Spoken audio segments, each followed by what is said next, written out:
Hi friends, இன்றைக்கான recipe என்னென்னு பார்ப்போம். இன்றைக்கி வந்து நம்ம எக்கு அண்ட் வெந்தயக்கீரை வச்சு ஒரு கிரேவி தான் நம்ம செஞ்சுருக்கோம்.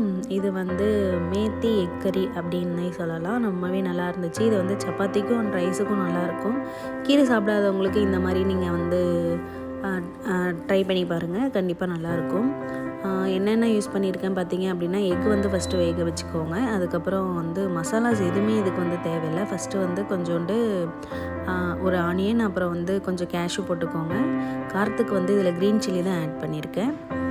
அண்ட் இதெல்லாம் ஃபஸ்ட்டு வந்து நீங்கள் நல்லா வதக்கிக்கோங்க. வதக்கி கொஞ்சோண்டு ஜிஞ்சர் கார்லிக் பேஸ்ட் போட்டு நல்லா வதக்கிட்டு ஆற வச்சு இதை வந்து ஒரு பேஸ்ட்டாக பண்ணி எடுத்துக்கோங்க. அதுக்கப்புறம் கொஞ்சோண்டு எண்ணெய் விட்டு கீரையை போட்டு நல்லா வதக்கிடுங்க.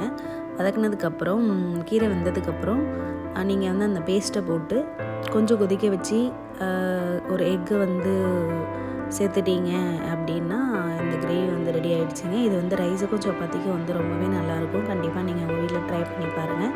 ட்ரை பண்ணி பார்த்துட்டு கமெண்ட் பண்ணுங்கள்.